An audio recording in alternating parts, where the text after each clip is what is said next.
உலக புகழ்பெற்ற London Oxford பல்கலைக்கழகத்தில் பெரியார் உருவப்படத்தை திறந்து வைத்து தமிழ்நாடு முதலமைச்சர் மு.க.ஸ்டாலின் சிறப்புரையாற்றினார். பெரியாரின் மரபு மற்றும் திராவிட சிந்தனையின் ஆழமான தாக்கம் குறித்து மு.க.ஸ்டாலின் பேசிய உரை இன்று காலை வெளியானது.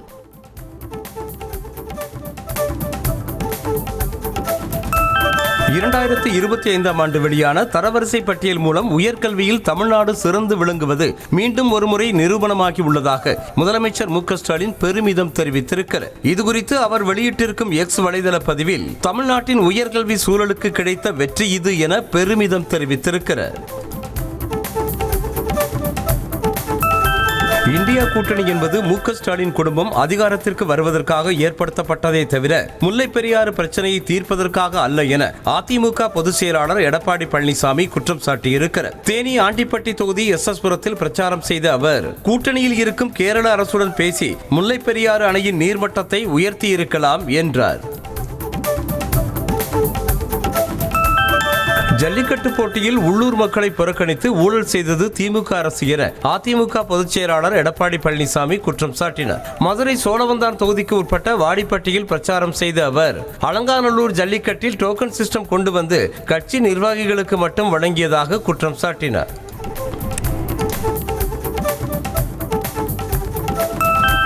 பரபரப்பான அரசியல் சூழலில் அதிமுக முன்னாள் அமைச்சர் செங்கோட்டையன் இன்று மனம் திறந்து பேசவிருக்கிறார். கட்சி தலைமை மீது அதீத அதிருப்தியில் இருப்பதாக கூறப்படும் நிலையில் செங்கோட்டையனின் அறிவிப்பு என்னவாக இருக்கும் என்ற எதிர்பார்ப்பு அதிகரித்திருக்கிறது.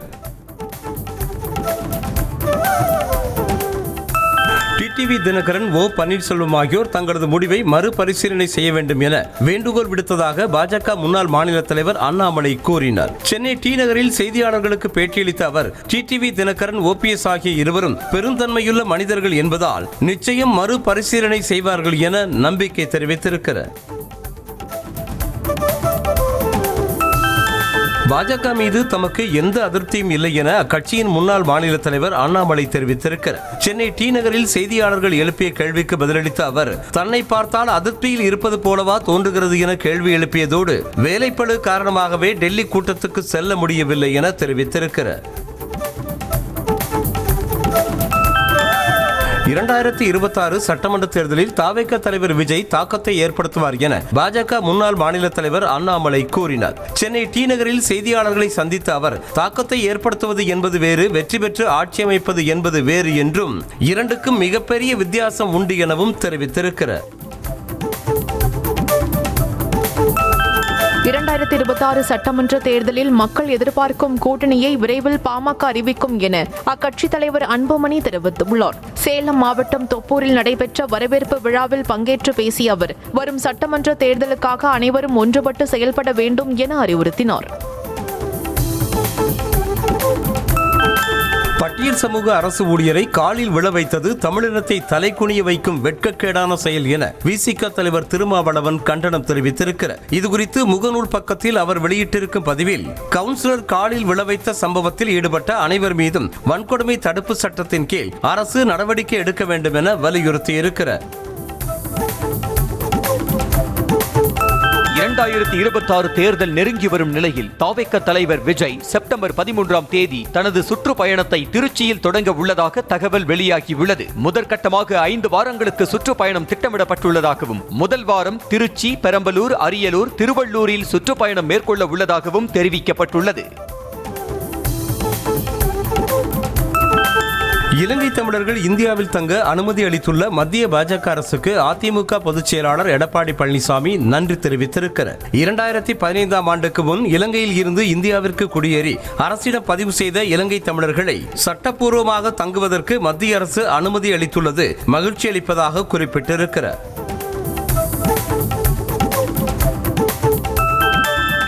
அமெரிக்காவின் 50% வரி விதிப்பில் இருந்து இந்தியாவை காப்பாற்றி விட்டார்களா என ஜிஎஸ்டி வரிகளை குறைத்த மத்திய அரசுக்கு திமுக எம்பி ஆர் ராசா கேள்வி எழுப்பினார். ஈரோடு மாவட்டம் பவானிசாகரில் செய்தியாளர்களுக்கு பேட்டியளித்த அவர் அமெரிக்காவின் வரி விதிப்பால் திருப்பூர் பின்னலாடை தொழிலாளர்கள் கொந்தளிப்பில் உள்ளதாக கூறினார்.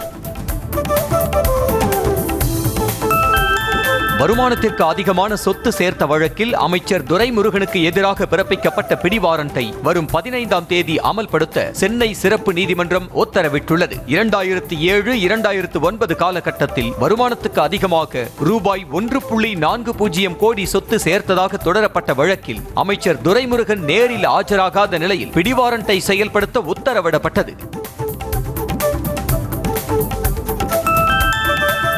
ஆசிரியர் தகுதி தேர்வு தொடர்பான உச்சநீதிமன்ற தீர்ப்பு குறித்து மற்ற மாநிலங்களோடு பேசி முடிவெடுக்க திட்டமிட்டுள்ளதாக அமைச்சர் அன்பில் மகேஷ் பொய்யாமொழி தெரிவித்திருக்கிறார். இது தொடர்பாக சென்னை கோட்டூர்புரத்தில் ஆசிரியர் சங்க பிரதிநிதிகளோடு கருத்து கேட்பு கூட்டம் நடைபெற்றது.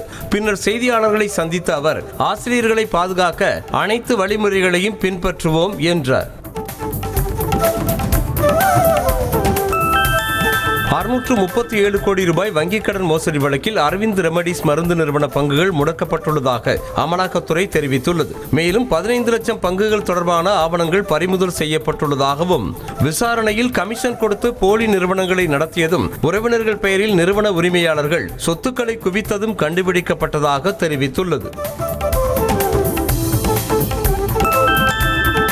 ஜிஎஸ்டி சீர்திருத்தத்தால் நாட்டில் உள்ள ஏழைகள், நடுத்தர வகுப்பினர், பெண்கள், மாணவர்கள், விவசாயிகள், இளைஞர்கள் என அனைவரும் பயன்பெறுவார்கள் என பிரதமர் மோடி தெரிவித்திருக்கிறார். டெல்லியில் தேசிய விருது பெற்ற ஆசிரியர்களிடம் பேசிய பிரதமர் மோடி ஜிஎஸ்டி சீர்திருத்தம் காரணமாக சாமானிய மக்களின் வாழ்க்கை தரம் உயர்வதுடன் நுகர்வு அதிகரித்து நாட்டின் வளர்ச்சிக்கு ஊக்கம் கிடைக்கும் என்றார்.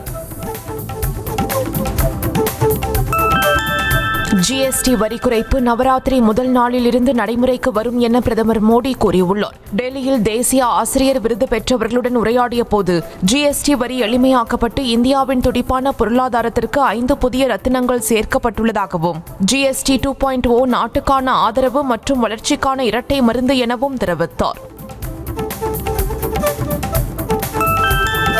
காங்கிரஸ் ஆட்சியில் குழந்தைகள் விரும்பி சாப்பிடும் மிட்டாய்களுக்கு கூட 21% வரி விதிக்கப்பட்டதாக பிரதமர் மோடி குற்றம் சாட்டினார். அதை தாம் செய்திருந்தால் தமது முடியை பிடுங்கியிருப்பார்கள் எனவும் ஆதங்கத்தை வெளிப்படுத்தினார். குடியரசுத் தலைவர் திரௌபதி முர்முவின் புதிய BMW காருக்கு வரிகளில் இருந்து முற்றிலும் விலக்கு அளிக்கப்பட்டுள்ளது. இதுபோன்ற வெளிநாட்டு கார்களை இறக்குமதி செய்வதற்கு சுங்கவரி மற்றும் கூடுதல் செஸ் ஆகியவற்றுடன் சேர்த்து 28% IGST விதிக்கப்படும். ஆனால் 3,66 லட்சம் ரூபாய் மதிப்புள்ள இந்த காரின் மீதான IGST மற்றும் இழப்பீட்டு செஸ் வரியை தள்ளுபடி செய்ய GST கவுன்சில் முடிவெடுத்துள்ளது. ஐரோப்பிய கவுன்சில் தலைவர் மற்றும் ஐரோப்பிய ஆணையத்தின் தலைவருடன் பிரதமர் மோடி தொலைபேசியில் கலந்துரையாடினார். இந்தியா ஐரோப்பியா இடையே சுதந்திர வர்த்தக உடன்படிக்கையை விரைவாக ஏற்படுத்துவதற்கான நடவடிக்கைகளை தீவிரப்படுத்துவது குறித்தும் உக்ரைன் போரை முடிவுக்கு கொண்டு வருவது பற்றியும் ஆலோசித்ததாக சொல்லப்படுகிறது. மணிப்பூரில் மீண்டும் அமைதி திரும்புவது தொடர்பாக குக்கி இனக்குழு அமைப்பு, மாநில அரசு, மத்திய அரசு ஆகியோரிடையே முத்தரப்பு ஒப்பந்தம் கையெழுத்தாகி இருக்கிறது. மணிப்பூரில் பிராந்திய ஒருமைப்பாட்டை கடைபிடிப்பது, வாகன போக்குவரத்திற்கு தேசிய நெடுஞ்சாலையை திறப்பது என குக்கி இனக்குழு அமைப்புடன் மாநில மற்றும் மத்திய அரசுகள் ஒப்பந்தம் செய்துள்ளன. இந்தியாவை அந்நியப்படுத்துவது ஆபத்தானது என அமெரிக்காவிற்கு காங்கிரஸ் எம்பி சசி தரூர் எச்சரிக்கை விடுத்திருக்கிறார். இது தொடர்பாக ஆங்கில நாளிதழுக்கு பேட்டியளித்திருக்கும் அவர், இந்தியா வெறும் வர்த்தக கூட்டாளியாக மட்டுமல்லாமல் இந்தோ பசிபிக் பகுதியில் ஒரு முக்கிய பங்கு வகிப்பதால் எரிசக்தி தேர்வுகள் அல்லது பாதுகாப்பு கொள்முதல் முடிவுகளுக்காக வரிகளை விதித்து இந்தியாவை தண்டிப்பதை ஏற்றுக்கொள்ள முடியாது என்றார். மேற்குவங்க மாநில சட்டசபையில் பாஜகவினர் அமளியில் ஈடுபட்டனர். சட்டசபையில் பேசிய அம்மாநில முதலமைச்சர் மமதா பானர்ஜி, பாஜக ஊழல்வாத கட்சி, வாக்கு திருடர்களின் கட்சி, மத்தியில் பிரதமர் மோடி மற்றும் அமித்ஷா தலைமையிலான அரசு விரைவில் கவிழும் எனவும் தெரிவித்தார். மமதா பானர்ஜியின் இந்த பேச்சுக்கு எதிராக பாஜகவினர் அமளியில் ஈடுபட்டனர். கேரளாவில் இன்று ஓணம் பண்டிகை கோலாகலமாக கொண்டாடப்படவிருக்கும் நிலையில் சென்னையில் இருந்து அம்மாநிலம் செல்லும் விமானங்களின் டிக்கெட் விலை அதிகரித்துள்ளது. சென்னையில் இருந்து திருவனந்தபுரத்திற்கு 19,900 ரூபாயும், சென்னையில் இருந்து கொச்சிக்கு 11,800 ரூபாயும் டிக்கெட் விலை அதிகரிக்கப்பட்டுள்ளதால் பயணிகள் அதிருப்தி அடைந்துள்ளனர். சென்னை மற்றும் புறநகர் பகுதிகளில் இரவு திடீரென மழை பெய்தது. ராணிப்பேட்டை மாவட்டம் வாலஜாபேட்டை சுற்றுவட்டார பகுதிகளில் கனமழை பெய்ததால் வெப்பம் தணிந்து குளிர்ச்சியான சூழல் நிலவியது. காவிரி காவிரி மேலாண்மை திட்டத்தை போல வைகை அணையை தூர்வாரும் திட்டத்தையும் வைத்திருந்ததாகவும் அதை ஆட்சி மாற்றத்திற்கு பிறகு திமுக அரசு கிடப்பில் போட்டுவிட்டதாகவும் இபிஎஸ் குற்றம் சாட்டியிருக்கிறார். மதுரை மாவட்டம் உசிலம்பட்டி அருகே திருமங்கலம் விலக்கு பகுதியில் பிரச்சாரம் செய்த அவர் அதிமுக ஆட்சிக்கு வந்ததும் வைகை அணை தூர்வாரப்படும் என்றார். பாஜக கூட்டணியில் இருந்து வெளியேறவில்லை என்றால் அதிமுக என்ற ஒரு கட்சியே இருக்காது என விசிக எம்பி துரை ரவிக்குமார் திட்டவட்டமாக தெரிவித்திருக்கிறார். விழுப்புரத்தில் செய்தியாளர்களுக்கு பேட்டியளித்த அவர் அதிமுகவின் முடிவுரை சரித்திரத்தை அக்கட்சி பொதுச் செயலாளர் எடப்பாடி பழனிசாமி எழுதிக் கொண்டிருப்பதாக விமர்சித்திருக்கிறார். திருமண நிகழ்ச்சிகளில் பங்கேற்கும் பாஜக மாநில முன்னாள் தலைவர் அண்ணாமலை மணமக்களுக்கு மஞ்சளை பரிசாக வழங்கி வருவது அனைவரது கவனத்தையும் ஈர்த்து வருகிறது. அண்ணாமலை அறக்கட்டளை உதவியோடு விவசாயிகளிடமிருந்து நேரடியாக மஞ்சள் வாங்கப்பட்டு அதனை அரைத்து பாட்டில்களில் அடைத்து மணமக்களுக்கு வழங்கி வருகிறார்.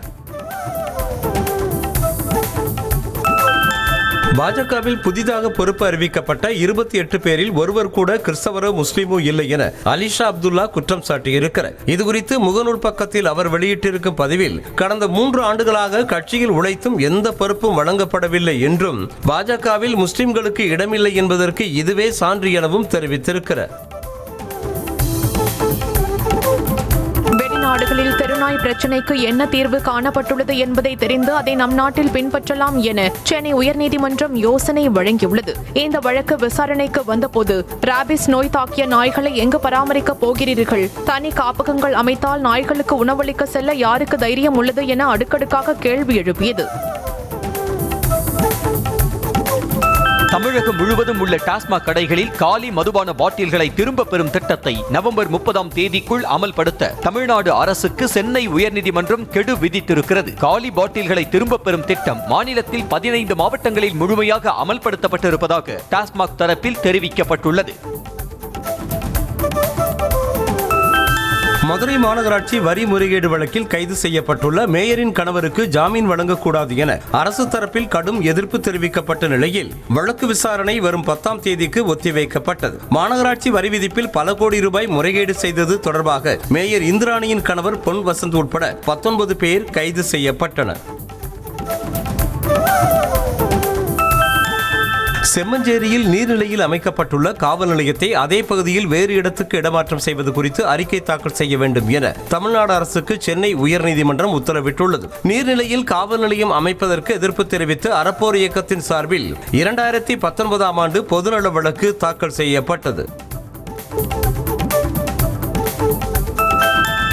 திருவள்ளூர் மாவட்டம் ஆவடி அருகே 8 மாத பெண் குழந்தை தண்ணீர் வாளியில் மூழ்கி உயிரிழந்த சம்பவம் சோகத்தை ஏற்படுத்தியுள்ளது. ராஜீவ்காந்தி நகரைச் சேர்ந்த ஜேசிபி ஓட்டுநர் கிருஷ்ணா காந்தாமேரி தம்பதியின் குழந்தை தண்ணீர் வாளியில் விளையாடிக் கொண்டிருந்த போது தலைகீழாக உள்ளே விழுந்து மூச்சு திணறி உயிரிழந்தது. மிலாடி நபி உள்ளிட்ட தொடர் விடுமுறை நாட்களை பயன்படுத்தி தனியார் ஆம்னி பேருந்துகள் அதிக கட்டணம் வசூலித்தால் அபராதம் விதிக்கப்படும் என போக்குவரத்து துறை எச்சரித்துள்ளது. ஆம்னி பேருந்துகளில் அதிகமாக கட்டணம் வசூலிப்பதை தடுக்கும் விதமாக வட்டார போக்குவரத்து ஆய்வாளர்கள் உள்ளிட்டோர் அடங்கிய சிறப்பு குழு அமைக்கப்படும் என தெரிவித்துள்ளது. ஓணம் பண்டிகையை முன்னிட்டு தேனி மாவட்டம் உத்தமபாளையத்தில் இருந்து கேரள மாநிலத்திற்கு அனுப்பப்படும் 15 கிலோ செவ்வாழை பழம் கடுமையாக விலை உயர்ந்து 750 ரூபாய் வரை விற்பனையானது. கடந்த சில மாதங்களுக்கு முன்பாக 1 கிலோ 30 ரூபாய்க்கு விற்பனை செய்யப்பட்டு வந்த நிலையில் தற்போது 5 ரூபாய்க்கு விற்பனை செய்யப்படுவதாக விவசாயிகள் மகிழ்ச்சி தெரிவித்தனர். 3 நாட்கள் தொடர் விடுமுறை காரணமாக சென்னையில் இருந்து சொந்த ஊர்களுக்கு மக்கள் வாகனங்களில் படையெடுத்ததால் ஜிஎஸ்டி சாலையில் கடும் போக்குவரத்து நெரிசல் ஏற்பட்டது. மிலாடி நபி மற்றும் வார விடுமுறை காரணமாக சென்னை மற்றும் புறநகரில் வசிக்கும் மக்கள் ஒரே நேரத்தில் ஊர்களுக்கு புறப்பட்டனர். இதனால் போக்குவரத்து ஸ்தம்பித்தது. பின்னலாடை துறையில் குறைக்கப்பட்டுள்ள ஜிஎஸ்டி வரியால் அந்த துறை மேலும் வளர்ச்சி பெறும் என திருப்பூர் ஏற்றுமதியாளர் சங்க தலைவர் சுப்பிரமணியன் தெரிவித்திருக்கிறார். இதுகுறித்து பேசிய அவர், செயற்கை நூல்நிலை ஆடைகள் மற்றும் டையிங் கெமிக்கல் உள்ளிட்டவற்றின் ஜிஎஸ்டி வரி குறைப்பால் ஆடைகள் விலை குறைந்து விற்பனை அதிகரிக்கும் என்றார். கரூர் கடலூர் மாவட்டம் மேலப்பாளையம் கிராமத்தில் உள்ள பிரதான ராஜவாய்க்காலின் கிளை வாய்க்காலான சுத்து வாய்க்கால் பல ஆண்டுகளாக தூர்வாரப்படாமல் இருப்பதால் அதனை தனிநபர்கள் ஆக்கிரமிப்பு செய்து பாதை அமைத்து வருவதாக புகார் எழுந்திருக்கிறது. பொதுப்பணித்துறை மற்றும் நீர்வளத்துறை அதிகாரிகளை நேரில் சந்தித்து முறையிட்டும் எந்த நடவடிக்கையும் இல்லை என ஊர் மக்கள் வேதனையோடு தெரிவித்தனர். சேலம் மாவட்டம் காடையம்பட்டி அருகே கஞ்சநாயக்கன்பட்டியில் வீட்டின் முன்பாக நிறுத்தி வைக்கப்பட்டிருந்த புதிய இருசக்கர வாகனத்தை திருடி செல்லும் மர்ம நபரின் சிசிடிவி காட்சி வெளியாக இருக்கிறது. பைக் திருட்டு தொடர்பாக அதன் உரிமையாளர் அளித்த புகாரின் பேரில் மர்ம நபரை போலீசார் தேடி வருகின்றனர். நெல்லையில் வீட்டை எழுதி கொடுக்கவில்லை என கூறி தன்னை வீட்டிற்குள் அடைத்து வைத்து மகள் சித்திரவதை செய்ததாக மாவட்ட ஆட்சியர் மற்றும் எஸ்பி அலுவலகங்களில் 77 வயதான மூதாட்டி கண்ணீர் மல்க புகார் அளித்தார். ஸ்ரீனிவாசபுரத்தைச் சேர்ந்த ஓய்வு பெற்ற ஆசிரியை விசாலாட்சியின் வீட்டை அவரது மூத்த மகள் சேதுராக மாளிகா அபகரிக்க முயற்சிப்பதாக கூறப்படுகிறது. நீலகிரி மாவட்டம் கோத்தகிரியில் பீட்ரூட் கொள்முதல் விலை உயர்ந்திருப்பதால் விவசாயிகள் மகிழ்ச்சி அடைந்துள்ளனர். கோத்தகிரி மண்டியில் 1 கிலோ பீட்ரூட் 30 முதல் 35 ரூபாய் வரை கொள்முதல் செய்யப்படுகிறது. அதேபோன்று மேட்டுப்பாளையம் காய்கறி மண்டியில் தரத்திற்கு ஏற்ப பீட்ரூட் 35 முதல் 45 ரூபாய் வரை கொள்முதல் செய்யப்படுவதாக விவசாயிகள் மகிழ்ச்சியுடன் தெரிவித்தனர். ஓணம் பண்டிகையை முன்னிட்டு தமிழ்நாட்டில் வசித்து வரும் கேரள மக்கள் சொந்த ஊர் நோக்கி படையெடுத்ததால் தமிழ்நாடு கேரள எல்லையான கோவை, உக்கடம் மற்றும் காஞ்சிபுரம் பேருந்து நிலையங்களில் பயணிகள் கூட்டம் அலைமோதியது. பிற்பகல் முதலே ஊர்களுக்கு செல்ல தொடங்கியதால் மாநகர் முழுவதும் கடுமையான போக்குவரத்து நெரிசல் ஏற்பட்டது. தஞ்சாவூர் மாவட்டம் பூதலூர் பத்திரப்பதிவுத்துறை சார் பதிவாளர் அலுவலகத்தில் லஞ்ச ஒழிப்புத் துறையினர் நடத்திய சோதனையில் கணக்கில் வராத 33,000 ரூபாய் பறிமுதல் செய்யப்பட்டது. தொடர் புகாரின் பேரில் நடைபெற்ற சோதனையில் சார் பதிவாளர் குமார் காரில் இருந்து 24,000 ரூபாயும் மேஜையில் 9,000 ரூபாயும் கைப்பற்றப்பட்டது.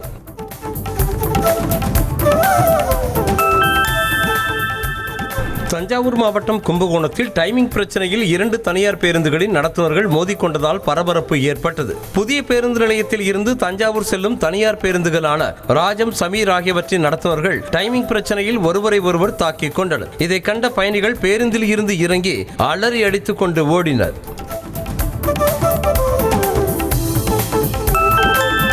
ஒரு மகன் செய்த கொலைக்காக மற்ற 2 மகன்களையும் போலீசார் அழைத்து சென்றதாக திருச்சி மாவட்ட ஆட்சியர் அலுவலகத்தில் தாய் உட்பட உறவினர்கள் புகார் மனு அளித்தனர். தனது மூத்த மகன் கல்பே செய்த கொலைக்காக மற்ற 2 மகன்களான கவியரசன், பிரவீனை போலீசார் பிடித்து சென்றதாகவும் அவர்களை விடுவிக்க வேண்டும் எனவும் தாயார் கலையரசி கோரிக்கை விடுத்திருக்கிறார். புதுக்கோட்டை மாவட்டம் ஆலங்குடி அருகே 11ஆம் வகுப்பு மாணவிக்கு பாலியல் தொல்லை கொடுத்து அதனை புகைப்படம் எடுத்து மிரட்டிய இளைஞருக்கு 20 ஆண்டுகள் சிறை தண்டனையும் 14,000 ரூபாய் அபராதமும் விதித்து புதுக்கோட்டை மகிழா நீதிமன்றம் தீர்ப்பளித்திருக்கிறது. தோப்புப்பட்டியைச் சேர்ந்த கார்த்திகேயன் மாணவிக்கு பாலியல் தொல்லை அளித்ததாக போக்சோ சட்டத்தின் கீழ் கைது செய்யப்பட்டார். புதுக்கோட்டையில் விபத்தில் உயிரிழந்த பெண்ணின் குடும்பத்திற்கு இழப்பீடு கோரி உறவினர்கள் சாலை மறியலில் ஈடுபட்டதால் போக்குவரத்து பாதிக்கப்பட்டது. அமைச்சர் மெய்யநாதன் நேரில் சென்று ஆறுதல் கூறி நடவடிக்கை எடுப்பதாக உறுதியளித்ததை தொடர்ந்து மறியல் கைவிடப்பட்டது. டிப்பர் லாரி மோதியதில் 100 நாள் வேலை திட்ட மேற்பார்வையாளர் சிவனிதா உயிரிழந்தார்.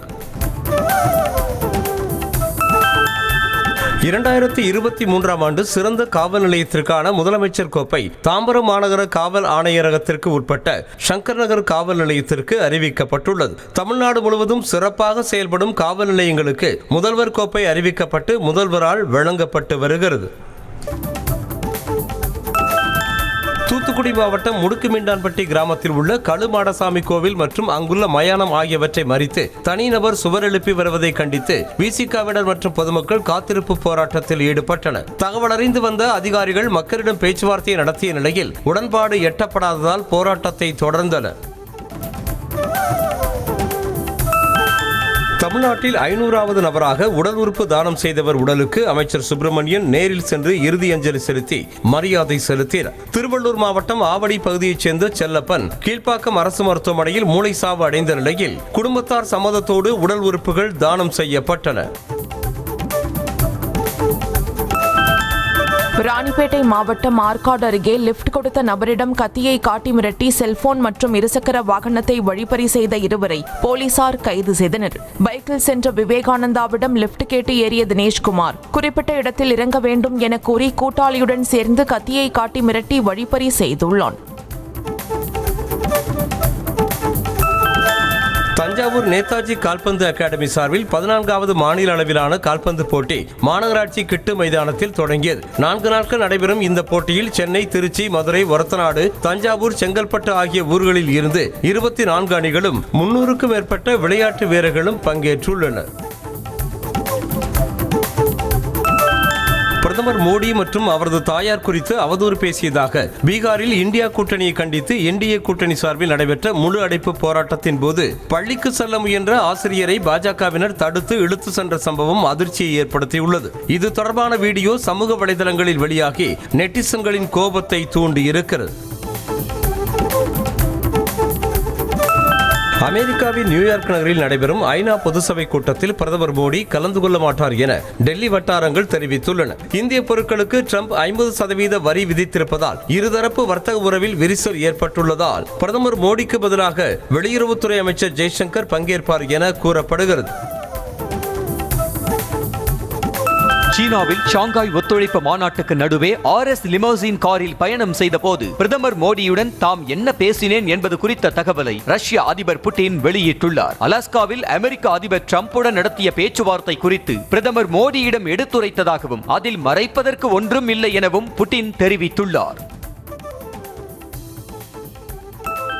யுக்ரைன் மீது தாக்குதல் நடத்தும் ரஷ்யா மீது எடுத்த நடவடிக்கை தொடர்பாக கேட்கப்பட்ட கேள்விக்கு இந்தியாவிற்கு விதித்த வரி தொடர்பாக அமெரிக்க அதிபர் ட்ரம்ப் பதிலளித்தது சலசலப்பை ஏற்படுத்தியது. வாஷிங்டனில் செய்தியாளர்களை சந்தித்த ட்ரம்பிடம் ரஷ்யா மீது எடுக்கப்பட்ட நடவடிக்கை குறித்து கேள்வி எழுப்பப்பட்டது. அதற்கு இந்தியா மீது வரி விதிக்கப்பட்டதாக ட்ரம்ப் பதிலளித்தார்.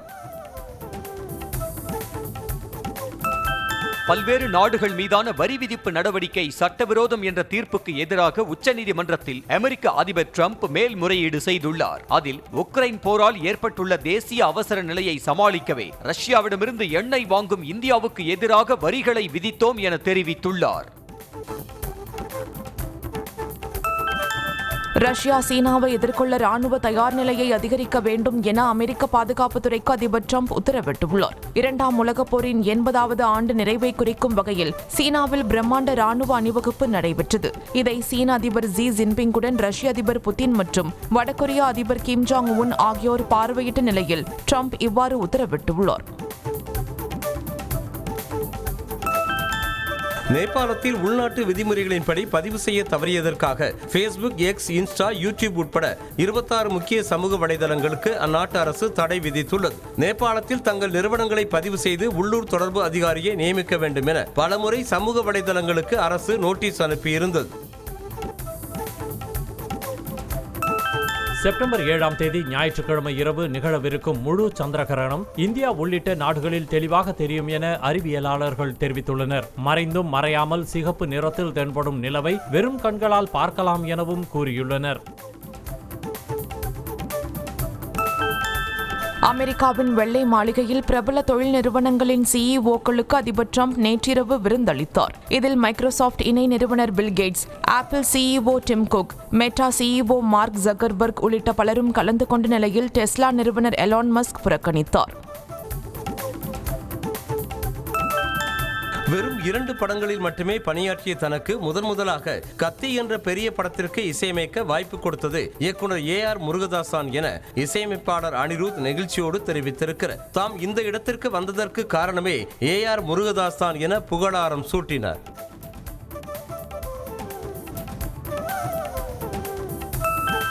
நடிகர் விக்ரமின் அடுத்த திரைப்படத்தினை இயக்குனர் விஷ்ணு எடவன் இயக்கவிருப்பதாக தகவல்கள் வெளியாகியுள்ளன. வேல்ஸ் நிறுவனம் தயாரிக்கவிருக்கும் இந்த திரைப்படத்தின் நடிகர்கள் மற்றும் தொழில்நுட்ப கலைஞர்கள் தேர்வு தற்போது முழுவீச்சில் நடைபெற்று வருகிறது.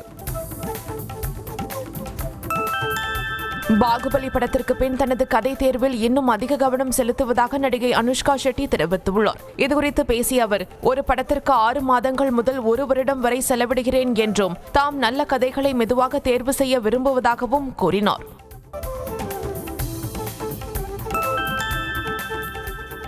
லெஜண்ட் சரவணன் நடிக்கும் புதிய படத்தின் படப்பிடிப்பு நிறைவடைந்ததை அடுத்து மாற்றுத்திறனாளிகளுக்கு நலத்திட்ட உதவிகள் வழங்கி அவர் மகிழ்ந்தார். மேலும் இத்திரைப்படத்தின் பிரம்மாண்ட இசை வெளியீட்டு விழா விரைவில் நடைபெறும் என அறிவிக்கப்பட்டுள்ளது. டெல்லியில் உள்ள அமலாக்கத்துறை அலுவலகத்தில் ஆஜரான முன்னாள் கிரிக்கெட் வீரர் ஷிகர் தவானிடம் 8 மணி நேரம் விசாரணை நடைபெற்றது. ஆன்லைன் சூதாட்ட செயலி விளம்பரம் தொடர்பான பண மோசடி வழக்கில் சூதாட்ட செயலியின் விளம்பர தூதராக இருந்த ஷிகர் தவான் நிதி முறைகேட்டில் ஈடுபட்டதாக புகார் எழுந்ததைத் தொடர்ந்து நேரில் ஆஜராக அமலாக்கத்துறை சம்மன் அனுப்பியிருந்தது. ஆசிய கோப்பை ஹாக்கி தொடரில் நேற்று நடைபெற்ற சூப்பர் 4 சுற்றில் மலேசியாவுடன் பலப்பரீட்சை நடத்திய இந்திய அணி 4-1 என்ற கோல் கணக்கில் வெற்றி பெற்றது. பீகார் மாநிலம் ராஜ்கிர் நகரில் நடந்த இந்த போட்டியில் ஆரம்பம் முதலே அதிரடியாக ஆடிய இந்திய அணியில் மன்தீப் சிங், சுக்ஜித் சிங், சிலானந்தா லக்ரா, விவேக் சாகர் பிரசாத் ஆகியோர் தலா ஒரு கோல் அடித்து அசத்தினர். அமெரிக்க ஓபன் டென்னிஸ் தொடரில் முன்னாள் சாம்பியனான ஈகா ஸ்வியாடெக்கை வீழ்த்தி அனிசிமோவா அரையிறுதிக்கு முன்னேறினார். நியூயார்க் நகரில் நடைபெற்ற மகளிர் ஒற்றையர் பிரிவின் காலிறுதிப் போட்டி ஒன்றில் போலந்து வீராங்கனை ஸ்வியாடெக்கை எதிர்கொண்ட அமெரிக்காவின் அனிசிமோவா 6-4, 6-3 என்ற நேர் செட் கணக்கில் வெற்றி பெற்றார். சீனாவின் ஹாங்சோ நகரில் இன்று தொடங்கவுள்ள பெண்கள் ஹாக்கி தொடரின் முதல் போட்டியில் இந்தியா, தாய்லாந்து அணிகள் பலப்பரீட்சை நடத்துகின்றன. இந்திய நேரப்படி நண்பகல் 12 மணிக்கு நடக்கவிருக்கும் போட்டியில் உலக தரவரிசையில் 9வது இடத்தில் இருக்கும் இந்திய அணி 30வது இடத்தில் உள்ள தாய்லாந்தை எளிதில் தோற்கடிக்கும் என்று எதிர்பார்க்கப்படுகிறது. அனைத்து வடிவ கிரிக்கெட் போட்டிகளில் இருந்தும் ஓய்வு பெறுவதாக இந்திய அணியின் முன்னணி சுழற்பந்து வீச்சாளர் 43 வயதான அமித் மிஸ்ரா அறிவித்துள்ளார். இந்திய அணிக்காக 22 டெஸ்ட் போட்டிகள், 36 ஒருநாள் போட்டிகள் மற்றும் 10 T20 போட்டிகளில் ஆடி மொத்தமாக 156 விக்கெட்டுகளை வீழ்த்தியுள்ளார். திருவண்ணாமலை அண்ணாமலையார் கோவிலுக்கு டார்ஜிலிங்கில் இருந்து வந்த 100க்கும் மேற்பட்ட பக்தர்கள் 14 கிலோமீட்டர் கிரிவலம் சென்று சிவபெருமானை வழிபாடு செய்தல். ஓம் நமச்சிவாயா என்ற மந்திரங்களை முழங்கியவாறே பக்தி பரவசத்துடன் கிரிவலம் சென்றனர். தூத்துக்குடி மாவட்டம் திருச்செந்தூர் சுப்பிரமணிய சுவாமி கோவிலில் 13 மாதங்களுக்கு பிறகு மீண்டும் தங்கத்தேர் புறப்பாடு நடைபெற்றது. அமைச்சர்கள் சேகர் பாபு, அனிதா ராதாகிருஷ்ணன் தங்கத்தேரை வடம் பிடித்து இழுத்து சென்றனர். கோவிலில் மெகா திட்ட பணிகள் வெளிப்பிரகாரத்தில் நடைபெற்று வந்ததால் கடந்த ஆண்டு ஜூலை மாதம் 17ஆம் தேதி தங்கத்தேர் புறப்பாடு தற்காலிகமாக நிறுத்தப்பட்டது. ரியல்மி நிறுவனம் தனது 15 சீரிஸின் கீழ் 15T மாடலை இந்திய சந்தையில் அறிமுகம் செய்துள்ளது. MediaTek Dimensity 6400 max 5G chipset, 7000 mAh battery கொண்ட இந்த phone soot titanium, silk blue மற்றும் ஃப்ளோயிங் சில்வர் வண்ணங்களில் கிடைக்கின்றன. இந்த போனின் ஆரம்ப விலை 18,999 ரூபாய் என நிர்ணயிக்கப்பட்டுள்ளது. டிவிஎஸ் நிறுவனத்தின் புதிய என்டோர்க் 150 ஸ்கூட்டர் அறிமுகமானது. 4 வண்ணங்களில் புதிய அம்சங்களோடு வெளியாகியிருக்கும் இந்த ஸ்கூட்டரின் ஆரம்ப விலை 1,19,000 ரூபாயாக நிர்ணயம் செய்யப்பட்டுள்ளது. மேலும் என்டார்க் 150 TFT மாடலின் விலை 1,29,000 ரூபாயாக நிர்ணயம் செய்யப்பட்டுள்ளது.